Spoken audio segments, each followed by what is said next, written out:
তো প্রিয় দর্শক, এই যে দুই ঘরানার এই তিনজন আলেমকে দেখে বা মুফতি আমির হামজাকে আলী হাসান ওসামা এবং মাহমুদ গুনুবির সাথে দেখে আপনাদের কাছে কি মনে হয়? সম্ভাবনার দুয়ার উন্মোচন হয়েছে কিনা?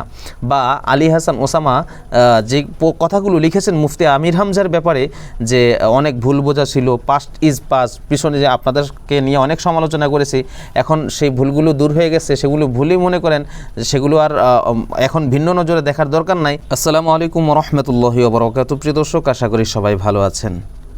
বাংলাদেশের ভিন্ন গরানার কিছু আলেম জেলের মধ্যে বন্দী হয়ে তাদের ভিতরে যে সখ্যতা এবং মহাব্বত গড়ে উঠেছে, সেই চিত্র ফুটে ওঠে যখন আলী হাসান ওসামা, মাহমুদুল হাসান গুনবী এবং কুষ্টিয়ার আমির হামজা সাহেবকে একই ফ্রেমে দেখা যায়। প্রিয় দর্শক, আপনারা দেখছেন স্ক্রিনের মধ্যে যে আলী হাসান ওসামা, মাহমুদুল হাসান গুনবী এবং আমির হামজার একটি পিকচার দেখা যাচ্ছে। তো এখানে এই তিনজনকে একই ফ্রেমে বন্দি করে আলী হাসান ওসামা তার ফেসবুকের মধ্যে একটা পোস্ট করেছেন। যেই পোস্টের মধ্যে তিনি লিখেছেন, এই প্রথম মুক্ত জীবনে দেখা হলো, দীর্ঘ কয়েক ঘন্টা কথা হলো, আমাকে নিয়ে যেসব ভয়াবহ মন্তব্য করেছিলেন মাহফিলে, সেগুলো স্মৃতি থেকে মুছে ফেলতে বললেন। পাস্ট ইজ পাস্ট বলে পুরোটা ভুল বোঝাবুঝি ছিল, এমনটা জানালেন। শেষে কোলাকুলি করে আজকের মতো বিদায় নিলেন। রব সবাইকে নিরাপদ রাখুন, সব হয়রানি ও পেরেশানির অবসান ঘটান।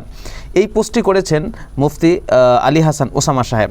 এখানে আপনারা দেখছেন ভিন্ন ঘরানার তিনজন আলেম, কিন্তু এক মুফতি আমির হামজা, মুফতি আলী হাসান ওসামা এবং মাহমুদুল হাসান গুনবী। আপনারা জানেন যে মাহমুদুল হাসান গুনবী এবং আলী হাসান ওসামা কিন্তু কওমি ঘরানার সন্তান, আর মুফতি আমির হামজা তিনি কিন্তু ভিন্ন, মানে আলিয়া থেকে এসেছেন, তিনি কওমি সন্তান না, তিনি ভিন্ন ঘরানার।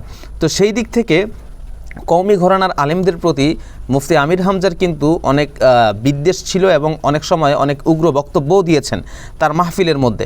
কিন্তু যখন জেলের মধ্যে তারা একত্রিত হলেন, তখন কওমি আলেমদের আতিথেয়তা, কওমি আলেমদের শিষ্টাচার দেখে মুফতি আমির হামজা এতটাই মুগ্ধ হয়েছেন যে মাওলানা মামুনুল হক সাহেবের ব্যাপারে তিনি কোরআন শরীফ মাথায় নিয়ে কিন্তু সাক্ষ্য দিয়েছিলেন। তা আমি মনে করি যারা এখনও সুন্নি হন বা অন্য যে কোনো ঘরানার হন, আপনারা যদি কওমি ঘরানার আলেমদের সাথে বা কওমি ঘরানার আলেমরা যদি সুন্নি ঘরানার আলেমদের সাথে একত্রিত হয়ে কাজ করেন, তাহলে আশা করি মধ্যকার যে ভুলভ্রান্তিগুলো আছে বা যেই প্রোপাগান্ডাগুলো আছে, এগুলো দূর হয়ে সকলে এক প্ল্যাটফর্মে এসে কাজ করতে পারবেন। যদিও তারা জেলের মধ্যে ছিলেন, কিন্তু যে কোনো কারণবশত যেহেতু একত্রিত হয়েছিলেন, একত্রিত হয়ে থাকার ফলে তারা কিন্তু তাদের বন্ডিংটা খুব ভালো করতে পেরেছেন। এখন যদি এই সবাই যদি একত্রিত না হতেন বা জেলের মধ্যে যদি একত্রিত হতে না পারতেন, তাহলে হয়তো আগে যেরকম ভুল বোঝাবুঝি ছিল, এখনও ওই ভুল বোঝাবুঝির মধ্যেই থাকতে হতো।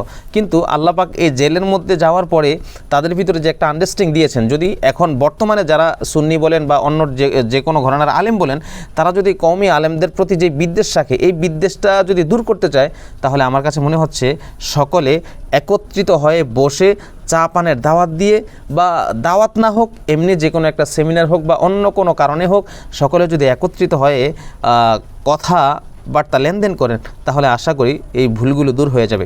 আসলে একটা বিষয় হচ্ছে, আমরা কিন্তু মৌলিক দিক থেকে কিন্তু কেউ এখতেলাফ করি না। আমরা এখতেলাফ করি ছোটোখাটো মোস্তাহাব, সুন্নত, নফল, এই টাইপের জিনিসগুলো নিয়ে আমরা এখতেলাফ করি। তো মৌলিক দিক থেকে যেহেতু আমরা সবাই এক আছি, তো এই মৌলিক দিকটা ঠিক রেখে আমরা যদি সকলে এক প্ল্যাটফর্মে এসে কাজ করি, তাহলে হয়তো আলেমদের যেই ময়দান, কাজ করার যেই ময়দান, এই ময়দানটা আরও প্রশস্ত হবে।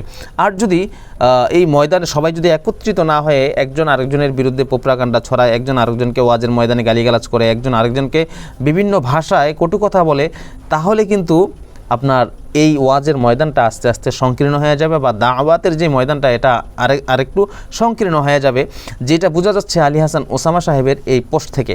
তো প্রিয় দর্শক, এই যে দুই ঘরানার এই তিনজন আলেমকে দেখে বা মুফতি আমির হামজাকে আলী হাসান ওসামা এবং মাহমুদ গুনুবির সাথে দেখে আপনাদের কাছে কি মনে হয়? সম্ভাবনার দুয়ার উন্মোচন হয়েছে কিনা? বা আলী হাসান ওসামা যে কথাগুলো লিখেছেন মুফতি আমির হামজার ব্যাপারে, যে অনেক ভুল বোঝা ছিল, পাস্ট ইজ পাস্ট, পিছনে যে আপনাদেরকে নিয়ে অনেক সমালোচনা করেছি, এখন সেই ভুলগুলো দূর হয়ে গেছে, সেগুলো ভুলই মনে করেন, সেগুলো আর এখন ভিন্ন নজরে দেখার দরকার নাই। তো প্রত্যেক মানুষ যদি এরকম মোলাকাতের পরে যদি এই কথাগুলো বলে, তাহলে মানুষ সব কিছু ভুলে যায়। তা আসুন আমরা সবাই এক প্ল্যাটফর্মে এসে দিনের কাজ করি, সবাই এক এক প্ল্যাটফর্মে যদি দিনের কাজ করতে পারি তাহলে আমাদের দিনের দাওয়াতের ময়দানটা অনেক প্রশস্ত হবে। ভিন্ন ঘরানার আলেমরা যদি কওমি ঘরানার আলেমদের সাথে একত্রিত হন তাহলে সম্ভাবনার দুয়ার উন্মোচন হবে কিনা অবশ্যই আপনারা কমেন্ট বক্সের মধ্যে জানিয়ে যাবেন।